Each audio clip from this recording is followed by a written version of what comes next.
So, hello children, welcome back to the online classes of computer science. So, today we are going to, just study everything, whatever we have studied so far. Okay, so this is kind of a revision video that I have compiled for you. So, let's see. So, here's a very small program. So, but of course, your first line will always be your hash include iostream.h, which is used to include the header files, that is your input output header files. Then the second line is your this hash include conio.h, which is for the console files, okay, like your clr, scr, getch, all those files. And after this comes your void main. So this is the very point from where the compilation of your program will start. So this is very important. You cannot execute a program without a main. So you have to have a main in your program because this marks the execution of your program. Okay, and then curly braces are here. This is the opening brace which marks the opening of your main block. Then CLR SCR. Okay, this is used to clear the screen, as we have discussed earlier also, that its function is to clear the screen, clear the output screen, that whatever outputs were there which were generated from your previous compiled program when you have run them, so from there whatever outputs are there, all those outputs will be cleared and you will get the fresh output every time. Okay, and then here's a cout object which I've used, and the output that I've given over here is just a hello.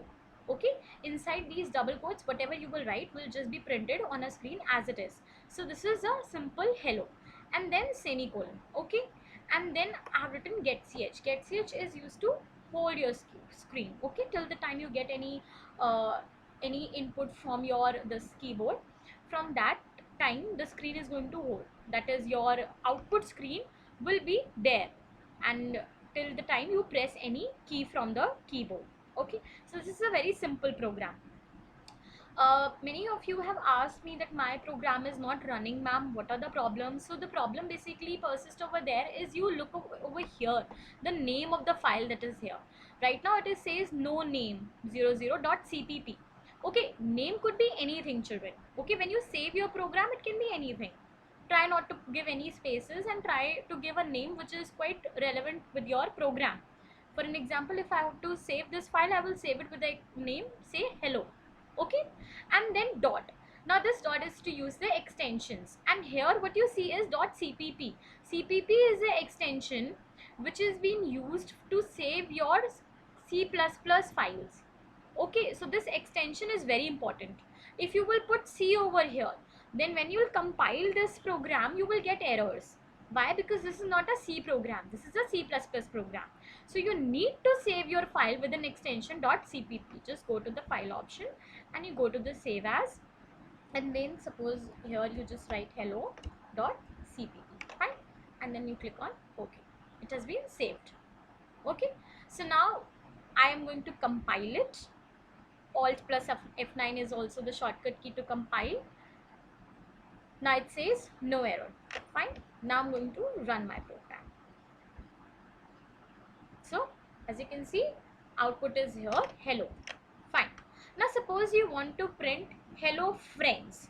Okay children, but you want your friend to come in the separate line and not after this. Suppose if I write like this, friend, friend, and then you put semicolon and you put semicolon. Okay, fine. Now when you have to compile it again and you run this program, see it's coming, but what you want, what you've been asked to do is to print the friend word in the different line. So what are you going to do is you're going to put this quotes over here, and then again you will put these cascading brackets, and then what are you going to use is ENDL. This is said as endl. Okay, and then you put semicolon. Okay, after this again you use this cout object, then cascading brackets, and then over here you write friend. Fine, and then you can simply just put semicolon. Now you compile this program. says no error, and then you run it. Now you can see hello and friend now has come into the separate line. So this is one way to do it. Okay, there is another way to do it, but that will take in some other classes. As of now, we will only concentrate on this endl. Okay, fine. Now suppose says you want to print some values.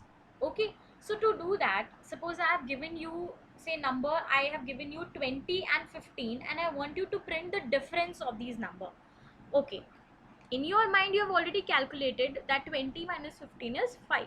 Okay, but suppose there are big numbers, so for that you need a program, just like your calculators. They are there, these are the program devices. So here supposingly we only take 20 and 15, so for that int is a data type that we are going to use over here, because 20 is your integer number and 15 is also your integer number, because they don't have a decimal point in them. So for that, first I am putting a over here. This is a variable. A equals to 20 comma b is equals to 15 comma c is equals to 0. Okay children, why 3 variables? Because see, your first variable holds the first value, the second variable holds the second value, and your third variable will hold the difference. Okay children, this will hold the difference of these two. Fine. And how to name a variable, this we have already discussed in the previous class, where I have told you that what are the norms that you need to follow to name a variable. And there I have discussed that you can also use $sign. Avoid using it, because in not in C++, we can use in Java and another some object oriented program language, but we do not use $sign in C++. Okay, so you try doing just using alphabets, or you can use underscore, or you can use alphabets and numbers, means digits, but of course your variable should not start with a digit. So you follow those norms.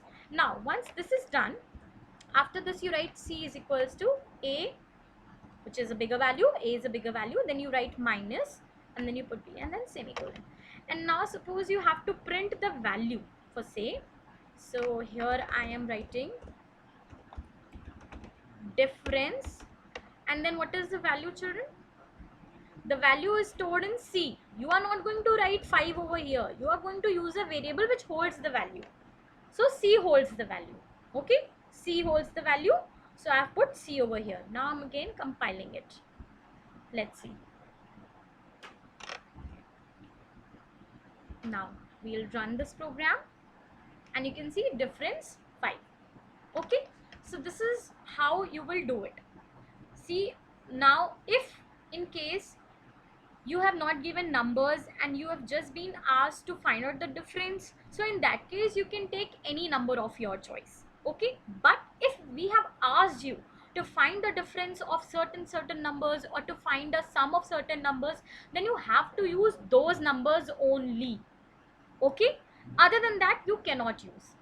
Fine. So I hope your doubts are clear. Keep practicing children, because practice only will make you perfect.